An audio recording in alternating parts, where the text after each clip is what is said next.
yung binabanggit ni Commissioner Nepomuceno, yung mga nagbebenta ng mga mamahaling sasakyan, kumbaga sa gray market kung tawagin, na nagkaroon na po ng pagsalakay dati ng taga-customs, kung saan po may mga claim dito ng smuggled, may mga claim dito ng mga undervalued, may claim naman ng mga legally purchased, pero hinahawakan pa rin ng customs. So ito yung inyong binabanggit, ano po ha? Naikapo ninyo ay ngayon inyo na pong sinusuyod at inaalam ilan ba talaga dito ang smuggled, ilan dito ang undervalued at ilan po yung legal, Commissioner? Tama po. Since 2021 po yan. Opo. Okay, ngayon ito pong separate na issue na ito pong kung inyo pong napapanood ng mga balita, pangalan Diskaya please. Opo, kung saan po naman, alright, ito pong pamilya nila Diskaya na may-ari umano, ano po, ng ilang pong mga construction companies. And then ito pong si Sara Diskaya na tumakbo pong mayor ng Pasig. Bago po maghalala, nagkaroon po ng mga features sa kanilang buhay at doon po, hindi naman maitatanggi na kanila pong ipinapangalandakan ang kanilang koleksyon sa mamahaling kotse. Okay. Ngayon, kung panonoorin natin ang video, meron po silang mga, kumbaga, ang tawag dito ng mga iba, mga mamahalin na hindi naman dito binili kasi walang mga dealer. Yung iba mga dealers hindi nagbebenta ng ganito. Kagaya po ng Rolls-Royce na Cullinan model na ang sinasabi po, ang loob nito Hermes pa na mga klase po ng mga ginamit na mga leather seats. Ang dami po nito, 40 ito. Ang tanong po ng iba is that kung ang customs dati-rati pa madalas mabilis mag-issue ng letter of authority para puntahan yung mga bahay ng sinasabing nag-aari ng mamahaling kotse para alamin kung nagbayad ba yan ng meron ba certificate of payment sa custom yan? Yan ba, saan mo ba binili yan? Paano pumasok yan? Saan pumasok yan? Dito ho sa mga Diskaya, ano pong balak po ng inyong kagawaran, ng inyong bureau? Ganun po. Iba ho pala yung pinag-usapan po natin. Sorry po. Ganun po, since na-open naman po yung informasyon dyan, patitignan ko po kagad, makakaasap po kayo. Subalit Manong Ted, yung kapangyarihan po ng BOC sa pamamagitan ko po, yung LOA pwede pong gamitin kagad yan kapag commercial establishments po, or warehousing. Subalit pagbahay na po o residential bahay po yan. Kailangan po natin ng copy po dyan. Titignan po natin. Apply po naman natin yan. Kaya lang, kung pwedeng wag na ho natin muna i-telegraph at nandiyan na rin lang. Opo. Titignan po kagad.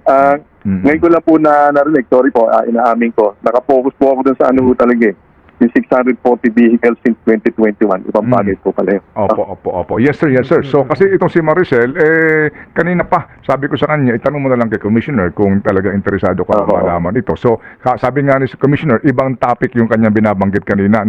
Akala niya, pareho ito na parang dealer din na sinalakay ng dating mga tauhan ng customs. So sabi ho ninyo, itong isyong ito, kasi nga ito'y mainit at marami nagtatanong, di ba, sa social media na anong balak dito ng customs, anong balak dito ng gobyerno, anong balak dito ng BIR, kasi nga ito, may visuals naman kitang-kita po yung mamahalin. Pero kaninyo, ang handicap ninyo, kapag po private residence, hindi pa pwedeng katukin ng customs, kinakailangan ng court order. Kailangan po, tama po yun. Iba po yung treatment po doon. Pero mga kaso po in fact, last week, pinag-usapan namin, pero hindi po yan mismo sa Diskaya. Tinitingnan ko nga po yung sa social media. Clue po yan Hindi lang po sila. If we can work backwards kung saan po yung pinanggalingan nun. But makakaasa po kayo. Actionan po natin yan. Okay. Sige po. Sige. So, bago po ako tumuhay dito po sa agricultural smuggling, na ngayon nga ay nagpapatuloy po yung investigasyon ng Senate. Dito po sa mga sinalakay dati ng customs, kaninyo, nag-iinventaryo po kayo dito. May balita na ho ba kayo nga doon sa, meron namang mga legal na nadamay, pero yung nga naiipit at ang iba po ay nagreklamo na po sa inyong tanggapan, Commissioner? Tama po. Actually, 2 weeks ago, nag-meeting po. Manong Ted, bigyan ko lang kay background. Opo. Bukod po dito sa kaso po na to, again, hindi po ito alibay. Gusto ko lang po maunawaan ng ating mga kababayan. Ang minanap po nating mga kaso, malalaglag po kayo sa inyong upuan ngayon, 9,000 cases po. Since since 2021 ho ata yan. So isa lang po ito. So pinababantayan ko lang po yung, of course, priority po natin, yung mga high-profile cases na tinatawag, kagaya po nito. So kaya lang, hindi naman natin pwedeng pabayaan po yung iba. No? Along with the resolution of these cases, kailangan po natin bagong team. So ang magandang balita nga po, meron na po tayong bagong team sa legal services po natin na ayoko naman pagbintangan po yung dati, ano, at naman moving forward. Ito po yung ating bagong team na ang tanggal po natin yan, isa-isayin po natin yan. Isa po ito doon. Ito po 640 vehicles nagsimula po ito. Ang na-release na sa mga may-ari bago pa man ako dumating 250. Iba't iba po yung dahilan kung ba't na-release na po yan. Yung iba po ay talaga po nakita, may mga Toyota po dyan na Fortuner, yung mga ganun po. Meron naman po iba as reported, nagbayad po ng mga kaukulang buwis. Pero hindi ko na po muna makikita kung tama ba yung pinagbayaran. Ako, kasi na-release na po yan. Opo. So nung nag-meeting po kami 2 weeks ago, nangako sila sa akin na magpapakita sila ng resulta within 2 weeks. So tama naman po, last week nakapagpa-release po sila ng 31. Again, iba't ibang dahilan po yun. Kung tama po yung pinagbayaran po nun, hindi ko pa po makikita sa ngayon po yan. So with the new team, titingnan po natin kung paano po yung mabilis na pagkilos at tama rin naman po. Hindi naman po pwedeng mabilis lang, parang nirarush ng walang dahilan. Ano po? Opo. So, yun po ang sitwasyon po natin. Ano po ito? Anim na mga kumpanya yung involved dito, starting with R33, Autocam, may AC, Gomyao, Tapcar, ACH at Autovolt po. Simula 2021 po yan. Okay, pero meron po talagang smuggled. Meron po talagang hindi ho nagbayad ng buwis dito ng mga mamahalin po gaya ng sinasabi ng iba na mga meron po talaga. Meron po, kung pagbabasihan po natin yung inissuean po ng WSD po, meron pong tinatawag na probable cause yun, 293 po yun. Sa ulat po sa atin. Ano? So, meron naman po, kumbaga, mga potential na talagang hindi nagbayad ng tamang buwis. Opo.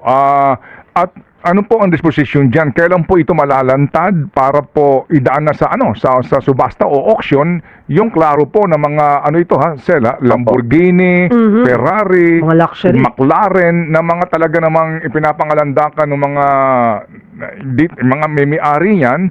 Tapos nasa mga dito sa mga display nung ibinebenta na sinalaki ng customs at klaro na talagang smuggled. Kailan po matatapos kaya ito, Commissioner? Hindi ko po mapangako sa ngayon po. Basta ang kaya ko pong gawin po talaga. Ang direction ko po ay i-auction po yung pwede na po nating i-auction.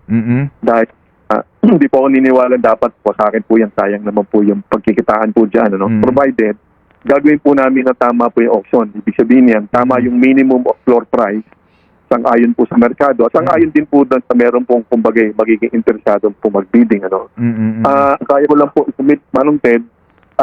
Again, pinagbigyan niyo ako nung nakaraan, bigyan niyo po ulit ako ng another at least 30 days, mararamdaman po natin yung at least sa aspeto na po itong mismo. Opo. Magkakaroon po tayo ng magandang pangyayari na po rito with my new team. Magsisimula na po sila magtrabaho. Again, hindi po alibay ito. Napakarami po nating iba't iba pang hukaso. 9,000, pipiliin namin dyan yung mga priority na mapapaigit po yung ating bureau. Para sabay-sabay po nating dalawang po yan. Ang dami po nating inaayos, Manong Ted. Opo, 9,000 na kaso, lahat na po ito ng kaso ng smuggling, pati agricultural smuggling. Tama po. Nationwide po yun. Nationwide po yun. Opo. 9,000 cases. Sige.